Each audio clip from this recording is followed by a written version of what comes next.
அகர் தமிழ் நேயர்கள் அனைவருக்கும் வணக்கம். Welcome to the show of நல்ல கிரிக்கெட் ஆடுறவங்க வின் பண்ணுவாங்க.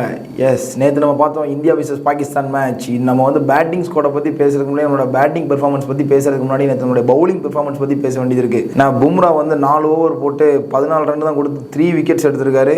ரிஸ்வான், பாபர் அசம் அண்ட் இஃப்திகார் அகமது 3 பேரும் எடுத்திருக்காரு. அதே மாதிரி ஹர்திக் பாண்டியா வந்து பேட்ஸ்மேன் வந்து எப்படி ஆடுற எந்தெந்த பக்கம் போகிறாங்களோ அதை நல்லா ஃபாலோ பண்ணி போட்டாருன்னு நம்ம சொல்லணும்.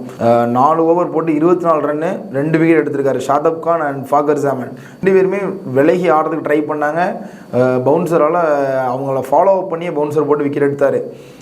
இந்தியா இதுதான் வந்து நேற்று டிஃபெண்ட் பண்ண தான் இருக்குதுல இந்தியா டிஃபெண்ட் பண்ணிக்கிற லோவஸ்ட் ஸ்கோர் 120 விசஸ் பாகிஸ்தான். அதுக்கு முன்னாடி 139 ரன்னை ஜிம்பாப்வேக்கு எதிராக 2016 டிஃபெண்ட் பண்ணியிருக்காங்க. அதுக்கப்புறம் நேற்று தான் 120 டிஃபெண்ட் பண்ணியிருக்காங்க.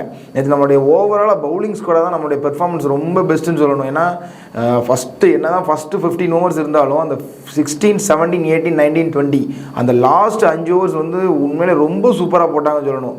அக்சர் பட்டேல் வந்து 16வது ஓவர் வந்து வெறும் 2 ரனில் ஒரு ஸ்பின்னர் வந்து அந்த பொசிஷனில் வெறும் 2 ரன் தான் விட்டு கொடுத்து அந்த ஓவரை போட்டுட்டு போயிருந்தார். அதுக்கப்புறம் வந்து 4 ஓவர்ஸ்லையுமே எவ்வளோ ஸ்டாப் பண்ண முடியுமோ அவ்வளோ நல்லா ஸ்டாப் பண்ணிட்டாங்க. ஓவராலாக பவுலிங் ஸ்குவாட் பார்க்கும்போது சிராஜ் 4 ஓவர் போட்டு 19 ரன் தான் கொடுத்துருக்காரு. ஹர்தீப் சிங் 4 ஓவர் போட்டு 31 ரன், ஒரு விக்கெட்டு. லாஸ்ட் ஓவர் அவர் தான் நமக்கு பவுல் பண்ணார். நம்ம பார்த்தோம் இந்த ஸ்பின்னரை வந்து ரோஹித் சர்மா ரொம்ப அழகாக ஸ்பிளிட் பண்ணார். எப்படின்னா ஜடேஜாவை ஒரு 2 ஓவரும் அக்சர் பட்டேல் 2 ஓவர், ஒரே ஸ்பின்னரை 4 ஓவர் போட வைக்காம 2 ஸ்பின்னரையுமே 4 ஓவராக 2 ஓவராக ஸ்பிளிட் பண்ணிட்டாரு. அது வந்து ஒரு பெரிய ஸ்ட்ராட்டஜியாக நேற்று நம்ம இதில் பார்க்கலாம். அதே மாதிரி நேற்று ப்ரெசன்டேஷனில் ரோஹித் சர்மா தான் சொல்லியிருக்காரு, if it can happen to us it can happen to them. நமக்கு இதே மாதிரி இதே விக்கெட்டில் நமக்கு இவ்வளோ பேட்டிங் இவ்வளோ குயிக்காக டக்குன்னு எல்லா விக்கெட்டும் விழுந்திருக்குன்னா அதே மாதிரி அவங்களுக்கும் நடக்கும். ஸோ வி கேன் ஃபைட் அப்படின்னு சொல்லி தான் நேற்று உள்ளே வந்திருக்காங்கன்னு நம்ம பார்க்குறோம். அது மாதிரி நேற்று நம்மளுடைய பேட்டிங் ஸ்குவாடாக நம்ம வரும்போது நம்ம பார்க்கும்போது கோலி, ஜெய்ஸ்வால், அதாவது கோலி ஜெய்ஸ்வால் சொல்கிறோன்னா கோலிக்கு பதிலாக அந்த ஓப்பனிங்கில் ஜெய்ஸ்வால் ஆடலாம். ஏன்னா டூபே வந்து இவங்க பவுலிங் ஆப்ஷனாக யூஸ் பண்ண போகிறதே கிடையாது. டூபே வந்து மிடில் ஆர்டரில் யூஸ் பண்ணுறாங்க. நேற்று டூபே எப்படி ஆடினார்னு நம்ம பார்க்க தான் செஞ்சோம். டூபே வந்து என்ன பொறுத்த வரைக்கும் என்னோட பாயிண்ட் ஆஃப் வியூவில் டூபே வந்து அந்த பொசிஷனில் தேவையில்லை. ஜெய்ஸ்வால் வந்து ஓப்பனிங் ஆடலாம், கோலி எப்பவும் போல் 1 டவுனே ஆடலாம். அவர் எப்படியுமே அவங்க பவுலிங் ஆப்ஷனாக யூஸ் பண்ண போகிறதில்ல. உங்களோட கமெண்ட் என்ன? டூபேயோட செலெக்ஷன், டூபே வந்து 11ல் இருக்கலாமா அப்படிங்கிறத பற்றி உங்களோட கமெண்ட்டை கண்டிப்பாக நீங்கள் சொல்லுங்கள். அதே மாதிரி நேற்று பேட்டிங் ஸ்குவாட் பார்க்கும்போது ரொம்ப பெர்ஃபார்மன்ஸ் சரியில்லை தான் சொல்லணும். எப்படி மழை பெஞ்சு நம்ம ஆடின ஃபஸ்ட்டு ஒரு 4-5 ஓவர்ஸ்க்கு பால் நல்லா பேட்டுக்கு வந்துட்டே இருந்துச்சு. அதுக்கப்புறம் திரும்ப அங்கே சன்லைட் வர ஆரம்பிச்சிருச்சு நியூயார்க்கில். அதுக்கப்புறம் அந்த பிச்சு வந்து பால் பேட்டுக்கு வர ஆரம்பிக்கல. ரொம்ப அன்ஈவன் பவுன்ஸாக இருந்துச்சு. For example Axar Patel bowled ஆனதே நம்ம பார்த்தோம். அவர் பேட் போட ரேஞ்ச் கரெக்டு தான், நான் பால் ரொம்ப டவுனாக போய் அடிச்சுது. அதே மாதிரி அது ரோஹித் சர்மா 13 ரன்னுக்கு அவுட் ஆகிட்டார் ஷாஹின் அஃப்ரிடிக்கு. கோலி அதே மாதிரி 4 ரன்னுக்கு நசீம் ஷாவுக்கு அவுட் ஆகிட்டார். பேண்ட்டுக்கு வந்து நேற்று நிறைய சான்சஸ் கிடச்சிது. அதை கரெக்டாக யூட்டிலைஸ் பண்ணி ஒரு 42 ரன்ஸ் ஆடினார். அக்சர் பட்டேலை வந்து நம்ம பாராட்டி அவன் அவுட் ஆஃப் த கான்டாக்ஸ்டாக வந்து ஒரு செகண்ட் டவுனாக அவர் இப்போ தான் வந்து இந்தியன் கிரிக்கெட்டில் செகண்ட் டவுனே ஆடுறாரு. அவர் வந்து ஒரு 20 ரன்ஸ் ஆடினார். அவர் முடிஞ்ச அளவுக்கு அவர் ரொம்பவே கிளியராக ஆடிட்டு போனார். இன்னும் கொஞ்சம் ஆடிருக்கலாம். அவர் ரொம்ப அவசரப்பட்டு அந்த ஷாட்டை எடுத்தாரோ, அந்த விக்கெட்டான பால் நம்ம பார்க்குறோம். சூரியகுமார் யாதவ் 7 ரன்ஸில் அவுட் ஆயிருக்காரு. டூபே 3 ரன்ஸ். அதனால தான் திரும்ப டூபே வந்து நம்ம டிபேட்டு கொண்டு வர வேண்டியதாக இருக்குது. டூபே அந்த பொசிஷனில் தான் ஆட போகிறாரு. அவரை பவுலராக அவங்க கண்டிப்பாக யூஸ் பண்ண போகிறதே கிடையாது. அதுக்கு பதிலாக ஜெய்ஸ்வாலே ஓப்பனிங் ஆட்டு போயிடலாம். அவர் லெஃப்ட் அண்ட் ரைட்டு காம்பினேஷனாக ஆட்டு போயிடலாம்.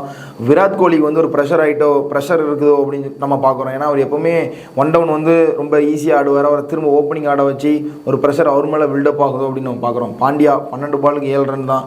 ஜட்டு ஃபஸ்ட்டு பாலே டேக். நம்ம யாருமே பேட்டிங் ஸ்குவாட் இது சொல்கிற அளவுக்கு நம்ம பெருசாக இல்லைன்னு தான் நம்ம சொல்லணும். பேட்டிங் ஸ்குவாட் வந்து அது பெருசாக பெர்ஃபார்மன்ஸே இல்லை. ஒரு 42 மட்டும்தான். அதுக்கப்புறம் வேறு பெர்ஃபார்மன்ஸே கிடையாது.